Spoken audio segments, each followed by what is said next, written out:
Good afternoon, ladies and gentlemen, and welcome to this webinar. I'm very glad that so many people are joining today. I believe that the more lifelong learners we have in our region, the better our region would be. So it's like those two events are directly correlated. So thank you very much for joining. I'm just gonna start by typing a hello message on the chat box there, so I can make sure that everyone is hearing me. If you can reply just by saying hi, hello, good afternoon, or anything, so I can know that you can hear me well over the microphone.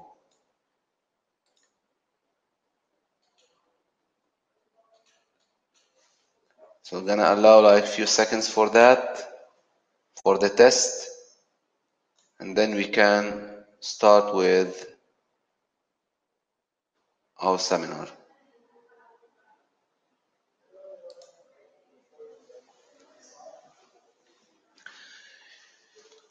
Okay, so let's start. Are you leading a team of champions?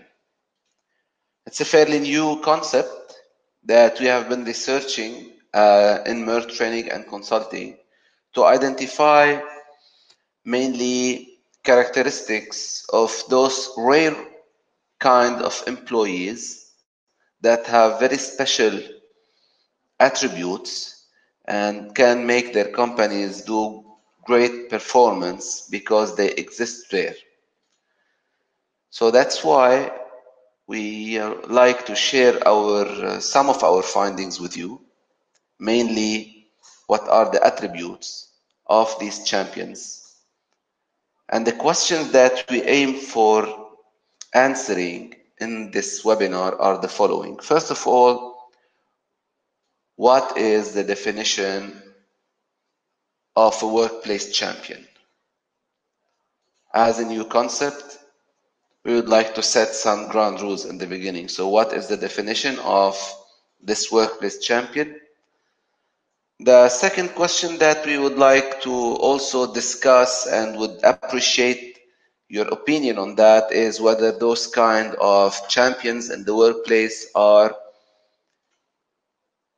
nurtured. It means those attributes can be developed with time, or they come by nature, they come by DNA, they come by the mere fact of rooted characteristics that cannot be changed, like they either exist or not. And the third question we're gonna ask is a little bit tough. So we're gonna check whether those who are participating in this webinar, are they champions or not, based on our framework. And also we're gonna glimpse into another topic: is a group of champions always a guarantee for reaching championships? No, we're talking as if we are dealing with a sporting event rather than a corporate event, but you will soon enough see the similarity about that. And mainly all our discussion is going to revolve around how you as a leader can find out your champions and make them get the championship, win the pole position, and reach the podium every single time in a corporate environment. So again, welcome, ladies and gentlemen. My name is Rabia. I'm a management consultant with Meirc Training and Consulting. Allow me a little bit to introduce our dearest company through a brief slide. Our company has been founded in Beirut in 1958, so we are celebrating 61 years in the business of training and consulting, serving clients around the globe with our products and services that are more than 200 right now, with full-time subject matter experts and consultants that offer their solutions across the globe. In 2014, we felt that the market has a need for specialized, industry-specific and function-oriented training, so we started offering those solutions as well to the clientele that requires it. That's Meirc in a nutshell on a historical perspective. From a strategy perspective, we aim for being your partner of choice when it comes to developing employees and developing the organization. That's why we base our operation on 5 values: mastery, excellence, innovation, reliability, and client centricity most of all.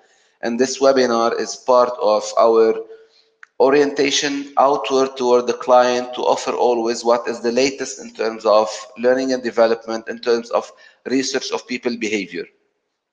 As I said before, my name is Rabia. Just to brief you a little bit about myself, I'm a management consultant with Meirc training and consulting. I've had an experience for 19 years so far in HR and training, mainly in so many organizations. I was very lucky to work in Lebanon and Saudi Arabia as a resident as well, and in the UAE, and as well serving clients in 22 countries around the world, which gave me a little bit of an exposure to many businesses and to many cultures. So hopefully today we're gonna share some good information that would seem relevant to our marketplace as well. So just as a first question, before we go into the answers, if I ask you to type in an attribute of a champion or an employee that really stands out in the workplace environment, what would you give as an attribute for those? So I hope you can just type a word or two or a small sentence that would help us find out whether our research is also aligned with what you have in mind. So what do you think the definition of a champion of the workplace would be? Let me allow some time for you to type some answers before going forward and sharing our definition of that. So again, a champion who's an employee in a workplace, but he's a champion. What's that? Is a winner, certainly, because champions are winners. Is someone with great attributes that we're going to find out about. So Murtaza is saying someone who motivates others. We couldn't agree more. The minimum to say or the least to say is because the way they behave and the way they achieve is a role model for others. And Maruf is saying someone who has leadership abilities. That's nice. So let me move into the definition of an employee that is labeled as champion.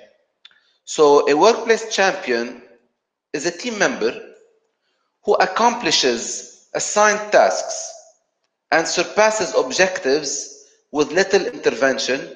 Certainly intervention here is meant intervention from their line managers or from the management in general.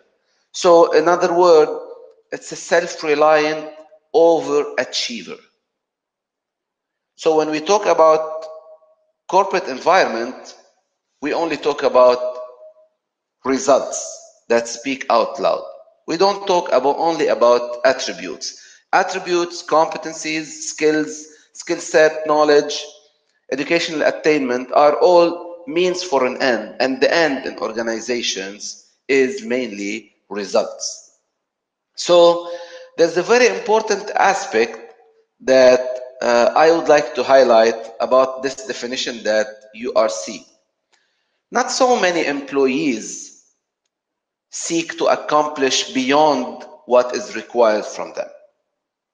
Studies around the globe found out that these are mainly maximum of 30% that seek to achieve beyond what is required. Now, being able to achieve beyond requirement with a little intervention means a lot. As a manager, you dream about such kind of a rare gem. It's like a rare diamond that you don't find every day. You have an employee that can deliver beyond expectation, and in the same time they require little intervention from their manager. That's really something to look for. Alia is saying that the audio is not working. Can you check, please, on the audio setting whether the microphone, your earplugs are well connected? So maybe there's a problem there. Please do so. So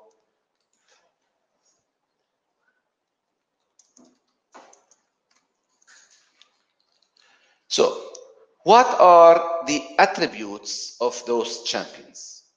So in the environment of a workplace, you can distinguish people based on their results first, but then when you study those with outstanding results, you need to identify some main characteristics. That's why in this webinar, we're going to share the 5 attributes of workplace champions. So what are those 5 attributes? And when we seek a champion, we want a champion to have all those, as much as we can from all those. So let me just state them before we go into the details of explaining each and every one separately. A champion is, first of all, accountable. Someone who's responsible.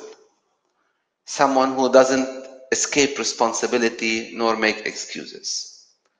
Champions are lifelong learners. For them, learning is more than a procedure, is more than a methodology. It's a value that drives their day-to-day behavior. They do it naturally. Champions also are unstoppable. This is an attribute that champions reveal when they face problems, day-to-day challenges on the workplace. We're going to discuss this as well. They're hungry mainly for overachievement and for success. And finally, last but not least, the champions are focused. So what does every one of those mean? Let's start with explaining this one by one. Now let's talk a little bit about accountability. How do you know a champion? A champion never makes excuses. You know, excuses are our own defensive mechanism against failure. No one, or rarely a human being, would like to say, I failed. And very few would like to say, I failed, and that was only because of me. Because that's so tough to say.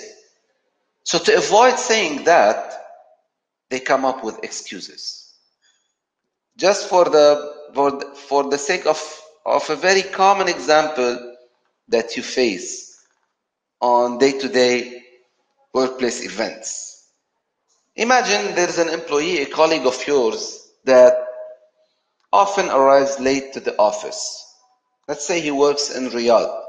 We're given an example because Riyadh is well known for traffic. So this guy arrives late many times, and whenever his manager asks him, why did you arrive late? He tells him that I got stuck in traffic. So here you go, some questions for this lady or gentleman. Is that the first time you report to the office? Certainly not. Do you live in Riyadh? I certainly do. Is that the first time you get stuck in traffic? Oh yes, every single day. So don't you think that you need to leave a little bit earlier in order to arrive on time? It does not require a PhD in traffic management nor an MBA in finance in order to recognize that in order to arrive early, you have to leave early. It's just not, you don't have the willingness to do so. And instead of saying, yes, I should have woke up a little bit earlier, you just go and say, There was traffic. This is an excuse. And on and on and on and on and on. Excuses everywhere. My team is not responsive. Champions don't say that. Champions say, I am not persuasive enough. I have to work out on my leadership skills. They never put the responsibility somewhere else. So champions don't victimize themselves. They don't say that they are the victim of the circumstances. Instead, they find ways to overcome the circumstance and to benefit from the circumstances. Whenever they fail, which is something that can happen because everyone can fail sometimes, and champions, they fail. They fail on the way, but they never fail to reach the destination. When they fail, they raise their hand very humbly, in a very modest way, and they say, I take responsibility. In the Good to Great book, Jim Collins refers with a story to those with the window and the mirror. He says, those guys, whenever something goes wrong, they don't look through the window and say, the others have done it. They look into the mirror and say, what could I have done differently? So that's accountability. That's the real essence of champions. And this is the first step that start leading them toward achieving the results they reach. Let me ask you a question. How many of your colleagues around you, in a percentage, or in the working environment, in your surrounding, in your social surrounding, in terms of percentage, how many you think that they are more into making excuses than making things happen? Let me give you a minute to think about it and come up with a percentage and share it in the chat box, please.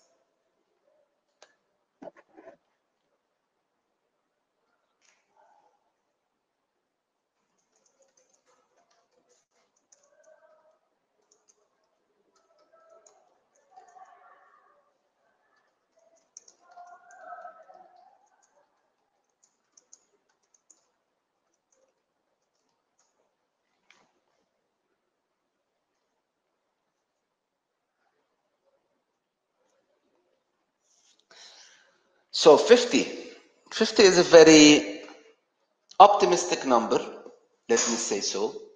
And as a part of this learning, I would really invite you for the rest of the day, not for long, just for the rest of the day, to monitor your language and check within your language every time you say, it's not about me, it's about others. It didn't happen because of the circumstances, the weather, the financial situation, the economy, my boss, the environment, the country I live in, etc. And you'll notice that this is a habit that most people fall into very easily. So that's for accountability. Our second attribute for champion is lifelong learning. Those champions, they never cease to learn. Learning for them, as we said, is a value rather than a behavior that they do just because they need to do it. So they seek learning from all available resources, from janitors, from books, from webinars, from experience. They are tuned to extract lessons from anything or anyone with the sole aim of getting better. There's a very famous Chinese saying for that, and it's very nice. I hope you remember it as well. It says, whenever the student is ready, the teacher will appear. So champions are students by nature, and for them, everything around them is the teacher that they can benefit from. So, what are the three main teachers for champions, for these lifelong learners that we are calling today champions? The first and the foremost important teacher for them is their own mistakes. What really distinguishes champions is not that they don't do mistakes. They make lots of mistakes, but they make a mistake only once because after they do it, they learn from it and they promise themselves not to repeat it again. And this is not something that many people do. You'll be surprised by the second attribute, but champions mainly learn from criticism. Now, the regular employees are more tuned into polite feedback.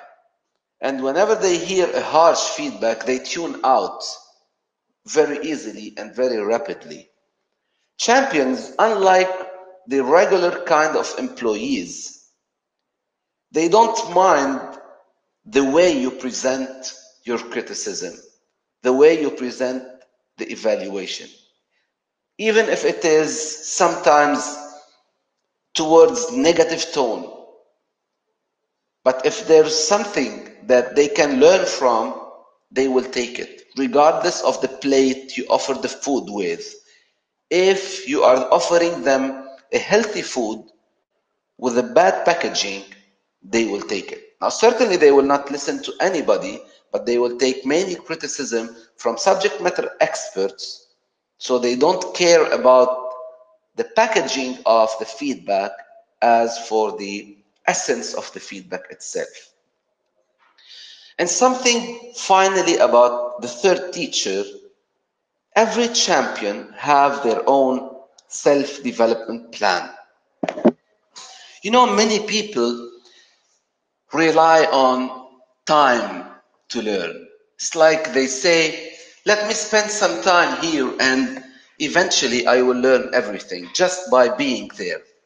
This is a way to learn, but it's not the fastest way. It's not the way that champions like to learn with. So that's why champions have a planned route for learning. They don't just let learning to happen by chance. They plan it, they seek it, they invest in it, and they see it around them. And that's why they move forward, and as a result, they can do things better, they can do things faster, and their opportunity to move up the organizational ladder is always more plausible. So that's our second attribute. Remember, accountability is first one, lifelong learning is the second. So the third one is that our champions, those workplace champions that are the red gems of the workplace and the organization, are unstoppable. And if you are a fan of the Marvel Studios movies, I chose the Thanos picture to show that these guys are seeking the inside power that they can harness so that they will never stop. A famous war leader from Carthage, an old city called Hannibal, had a challenge to cross the Alps, the mountains, on elephants, and all his war consultants told him that this is impossible, and he did it eventually. So I quote him here saying, I will either find a way or make one.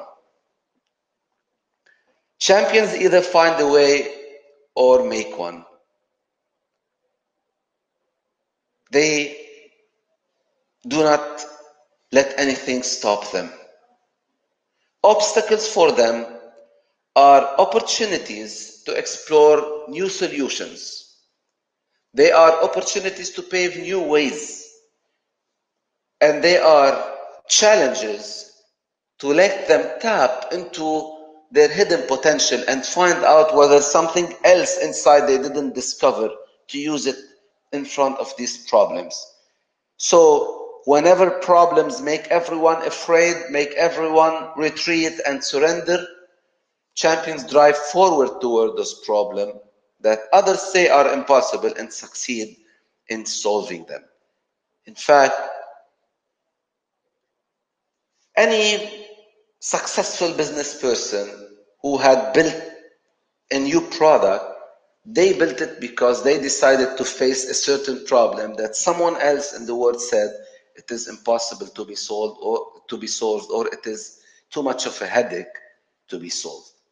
So these are our champions. They are accountable, they are lifelong learners, and also they are unstoppable.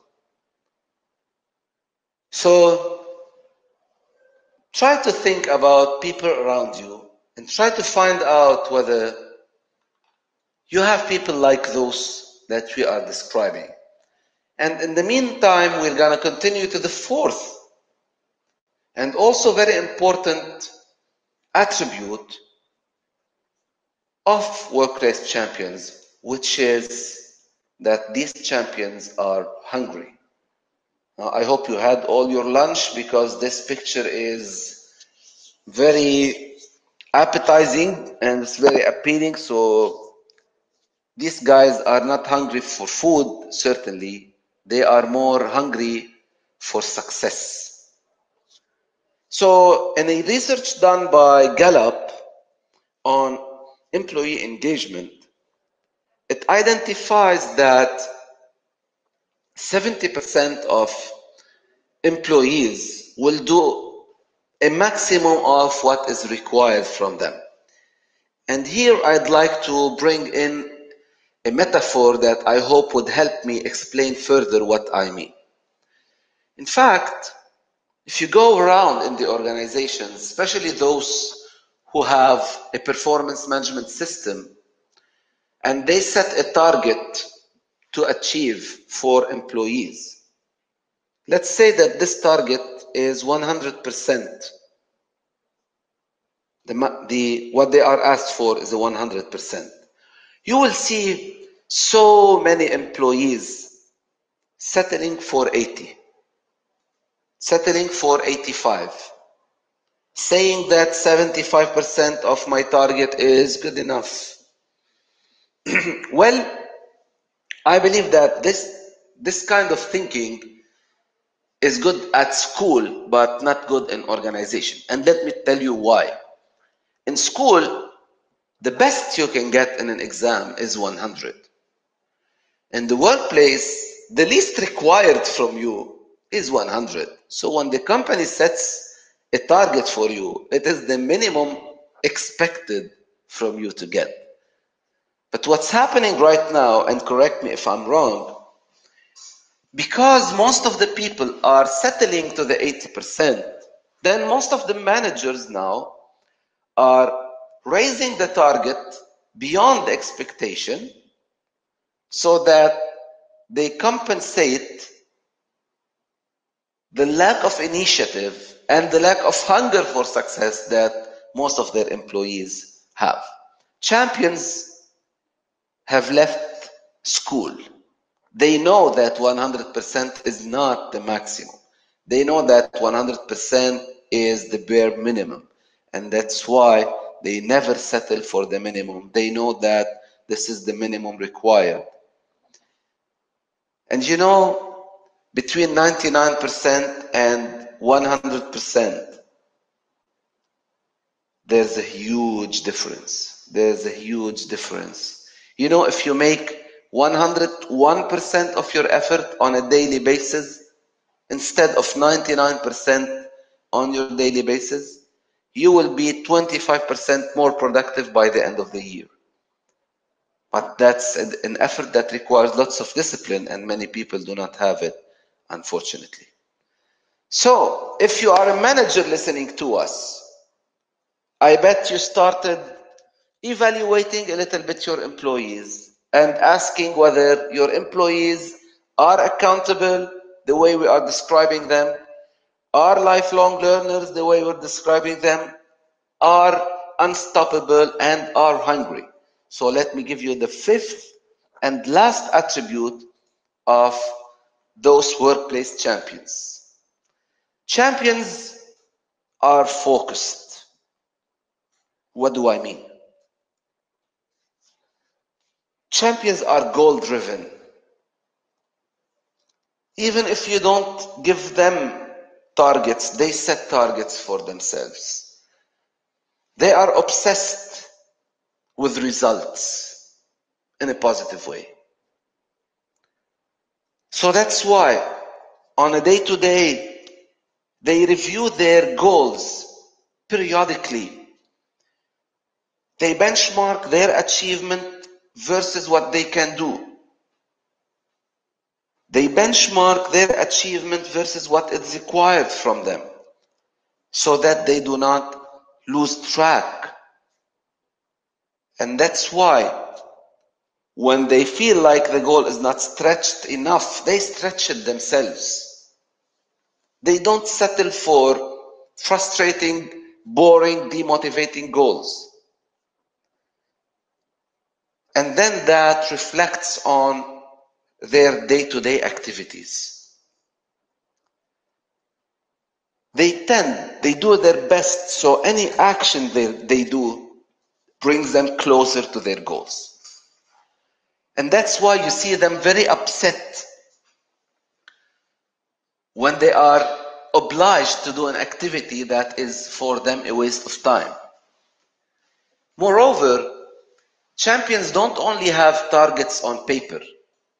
They have a discipline that is strong enough to execute what they plan. It's not like those people who just go and decide to start exercising. They buy the treadmill, they buy the sound equipment, they install the big screen in front of the treadmill in their exercise room, and then the next day when their alarm goes at 5:30 in the morning asking them to wake up for their exercise, they just snooze it and go back to bed. These people lack discipline. Champions do not lack such kind of discipline. Yes, they feel sometimes that they don't feel like doing things. They are demotivated. They feel bad. They are experiencing a mood drop or a mood swing, but they do not let this to grow within them. They fight that with the discipline of execution, of making things happen.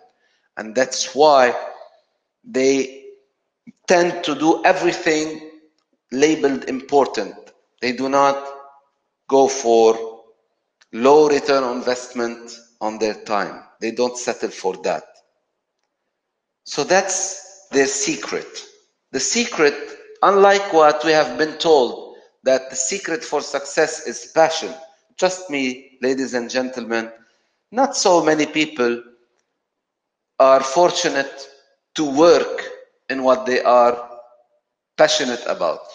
Because mainly passion is about art, is about music, is about buildings. I've never experienced the fact that I saw a 5-year-old kid that told me, I'd like to be an HR manager when I grow up. That's not my passion. Never. So passion is not the secret sauce. Discipline is, which gives you what it takes to focus on what matters most and achieve what you want to achieve. So these are our 5 attributes. Allow me a final time to remind you about them. They are accountability, lifelong learning, unstoppability, hunger, and focus. So these are our champion. So food for thought and just some questions to ask ourselves are the following. Please feel free to answer, feel free to have any questions, because I'd really like to discuss that with you if you would like to chat. Otherwise, please enjoy the presentation as you would like. The first question is, how many of your team members or your colleagues are champions? Champions the way we just described them. 20%? 30%? So the next question that is due here is the following. So these champions, are they champions by nature or by nurture?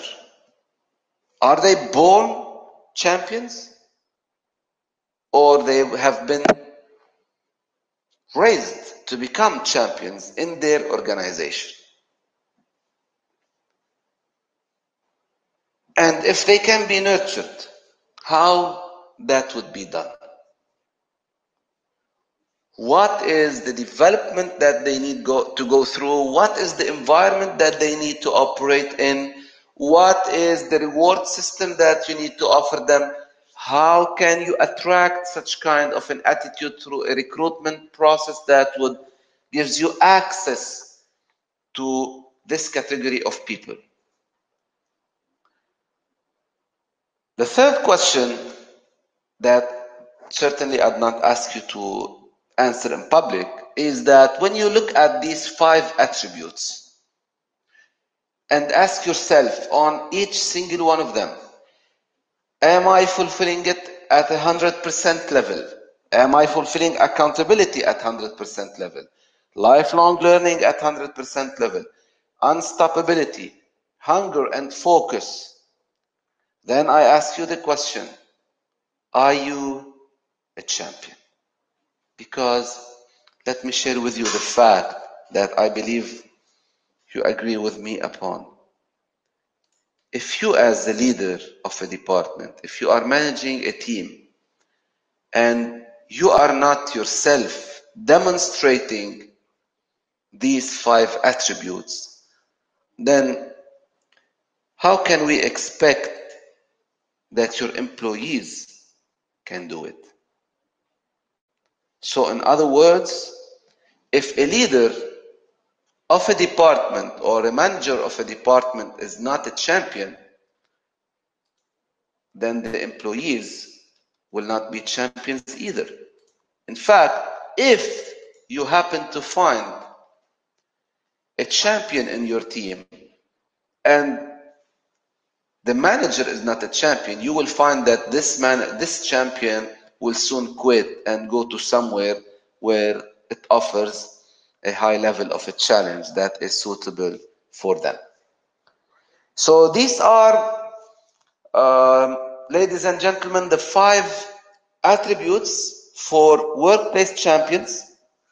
I hope you enjoyed this content. I hope you enjoyed this webinar. And allow me to say as well that if you would like to receive the slides of this, you just need to ask us by email to share with you those couple of things that we believe make champions around. So maybe you would like to share this knowledge with your workplace surrounding. Allow me also to mention that based on this research, we are launching now our new leadership course called Leading a Team of Champions, that is offered twice this year, once in August, by the end of August, in Dubai in English language, and once in the beginning of December in Dubai as well in Arabic language. So all you have to do is to visit our website, and I'm also sending you via the chat box the link to the detailed outline and all the details about this course. So maybe you would like to register to know more about how to answer these questions. And allow me as well to close with that note. If you are a football fan, you know that the secret for winning championships is not just going to the top players around the world, pay them money, and make them come to your team. In fact, many examples of high-budget clubs that have hired the best players in the world and paid the best amount of money in the world, they couldn't reach a championship at the national level or a championship at the European level or at a global level. So the last question that I would like to leave you with is the following. Let's say you like the model and you started building your own team and you found 5 people, which would be enough for a department, and all those 5 people satisfy those 5 attributes to the maximum. Would the fact of bringing them together in one place guarantee that your department will win the competition, will be the best performing department in the organization, will make sure that will be a business driver and will help the organization succeed over the competition? What do you think? Let me give you the answer as well. It's not obvious at all. If you have a team of champions, it doesn't mean that this is a championship team. If you watch a movie called Moneyball about a baseball famous figure called Billy Bean, he managed to win to break long time records in the baseball league by recruiting a team based on some attributes that no one figured out before, and could manage to win championship where others spent so much money more than he did but couldn't.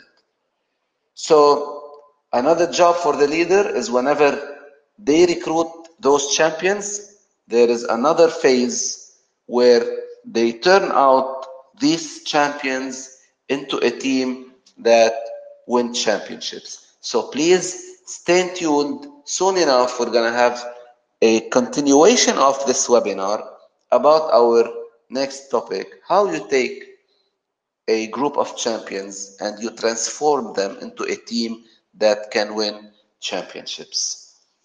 Ladies and gentlemen, I thank you again for joining this webinar.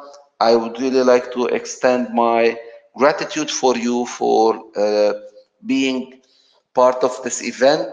I hope to see you soon in future events. Please, if you need any further information or you would like to know more about our services or about this course specifically, I'm forwarding to you my business email. So this way, I hope that we can keep in touch later on, and hope as well that we see you soon. Thank you very much. Enjoy your afternoon, and we'll see you. Bye-bye.